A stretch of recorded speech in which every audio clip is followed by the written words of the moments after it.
New gen മക്കളെക്കുറിച്ചാണ്. എല്ലാവരുമല്ല എന്ന് ആദ്യമേ പറഞ്ഞുകൊണ്ട് ചില പ്രശ്നങ്ങളിലേക്ക്. ലക്ഷ്യമില്ലാതെ പറക്കുന്ന പട്ടം പോലെ ബന്ധങ്ങളുടെ ആർദ്രത അറിയാതെ പോകുന്നവർ. കടമയും കടപ്പാടും അവർക്ക് കേട്ടറിവ് മാത്രം. രാഷ്ട്രവും രാഷ്ട്രീയവും അന്യം. അർദ്ധരാത്രിയിലെ അനാവശ്യ സഞ്ചാരങ്ങൾ. വൈകിയുറങ്ങി വൈകി എഴുന്നേറ്റ് വൈകാതെ പുറത്തേക്ക് പോകും. ഭക്ഷണം മേശയിലെത്തണം. കഴിച്ച പാത്രം, ധരിച്ച വസ്ത്രം കഴുകേണ്ടത് അവരുടെ പണിയല്ലത്രേ. പറമ്പിലിറങ്ങില്ല, പണിയെടുക്കില്ല. ബ്രാൻഡഡ് വസ്ത്രങ്ങളെ പറ്റൂ.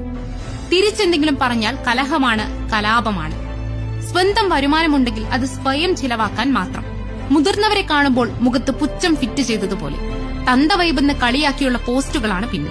എന്റെ ജീവിതം എന്റെ തീരുമാനം എന്ന് പറഞ്ഞ് ഉത്തരവാദിത്തമില്ലാതെ തോന്നിയതുപോലെ ജീവിതം. ആൺ പെൺ വ്യത്യാസം ഏതുമില്ല.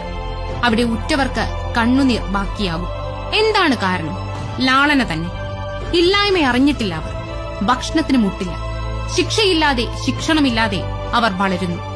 ചോദിക്കുന്നത് എന്തും വാങ്ങി നൽകും. കിട്ടിയില്ലെങ്കിൽ പ്രത്യേകം പറയണ്ടല്ലോ. മാതാപിതാക്കളെ, നിങ്ങളോടാണ്. നിങ്ങളുടെ കുട്ടികൾ തെറ്റ് ചെയ്താൽ അത് ചൂണ്ടിക്കാട്ടണം, തിരുത്തണം. ആവശ്യവും അനാവശ്യവും തിരിച്ചറിഞ്ഞ് അവർക്ക് വേണ്ടതു മാത്രം നൽകുക.